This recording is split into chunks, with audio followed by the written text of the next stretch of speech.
Magandang araw mga kasabong. Nandito na naman tayo sa ating Q&A portion ng Firebird Farm Management. Ang unang tanong galing kay Rewil Kenji. Ano po bang maaari kong gawin upang magpakasta ang inahin? Ang nature nila, ang natural nila, pag malusog sila at nasa tamang edad, kuminsan nakakagulat, 5.5 months old, nangingitlog na kahit walang lalaki dahil malusog. So, siguraduhin nyo lang malusog, malakas kumain, at sandali lang, ayan, 6 na buwan, mangingitlog na. Pero yung unang mga itlog, maliliit, wag nyo munang gamitin. Malamang, wala pang similya yan. Pagka lumaki-laki na, naging normal na yung sukat, ayan na, ipunin nyo na. Kaya kami, pag nagsalang, nakita na yung malulusog, magaganda katawan, kahit 6.5 months old, sinasalang na namin. Kamukha niyan, malapit na yung pagsalang ng early bird sa susunod na buwan. September ang salang niyan para meron tayong pisa ng October and November. Labanan niya ng July and August. Gusto natin nasa tamang edad sila, nasa mga 9 months old para hindi tayo agrabyado sa edad. So pinaplano natin yan.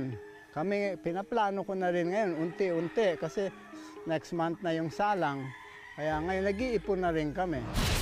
Susunod na tanong galing kay Diego Chavez. Sir, tanong po, kung ang broodstock ko po ay kelso at sweater naman ang inahin, kaya po bang maglabas ng pure kung back to mother or father yung anak nila? Pwede, hanggang 7/8 kasi yung 1/8 parang maliit na lang yun. Parang baliwala na lang yun. Ibig sabihin nun, apo sa tuhod. Inbreeding yun. Ibabalik yung anak, yung apo, tapos yung apo sa tuhod, ang lalabas nun, 7/8 na. 1/8 na lang yung ibang bloodline.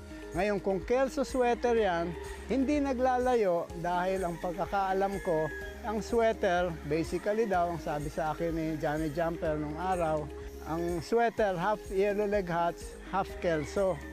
Kaya pag sweater kelso, halos nandun na yan. Pag 3/4 pa lang, pwede nang halos puro na yan. Or gawin yung 7/8, apo sa tuhod, puro na rin yan. Yun ang masasabi ko. Susunod na tanong galing kay Hover Enguito. Good day, pwede po bang mangitlog ang 6 years old na brood hen? Pwede pa basta malusog. Gumamit din ako ng 6 years old kasi nakikita ko magaling ang mga inaanak at malusog siya.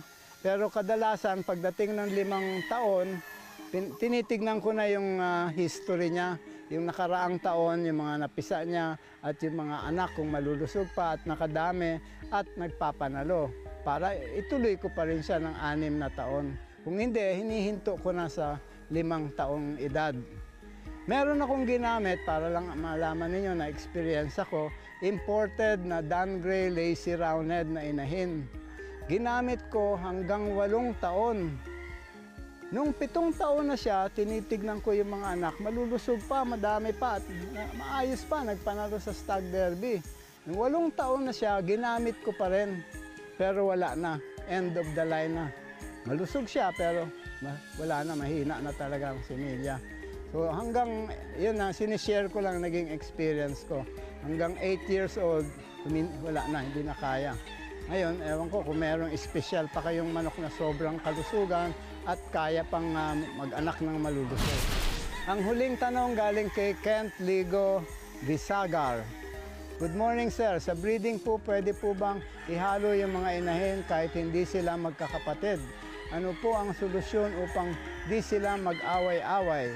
Okay, kadalasan naman sa amin na breeding system ko, dahil ewan ko kung nakita nyo na, sa tukaan, maluwag na maluwag, 20 by 22 feet, 6-7 inahin, isang katsaw. May trap nest kami. Iba-iba yung lahi. Kasi yun ang gamit ng trap nest para nalalaman namin kung kaninong itlog. Minamarkahan ng babae kong egg collector, kung sino yung breeding yard number. Alam na namin sa record kung anong bloodline yon, at yung inahin, yung leg band number ng inahin, isusulat sa itlog ngayon yon. Nakikita namin iba-ibang kaya nakakadami kami. Hindi naman, kung flock mating kayo, wala kayong ganyang sistema, magkakapatid, para malaman nyo sigurado yung bloodline, ayun ang sistema ng flock mating. Pero kasi dito, sa obserbasyon ko, kahit magkapatid, meron pa rin mag-aanak na mas magaling kesa doon sa isang inahin na kapatid na mag-aanak. Kaya maganda ma-pinpoint ninyo yung particular, kung sino talaga yung mama ng anak. Kasi hindi dahil magkapatid, pare-pareho yan. Hindi ganun eh. May sa genes yun. So yun ang masishare ko sa inyo. So hanggang dito na lang tayo. Magkita-kita tayong muli sa susunod na linggo. Ito po si B-Boy Enriquez, ang inyong kasabong sa anumang panahon.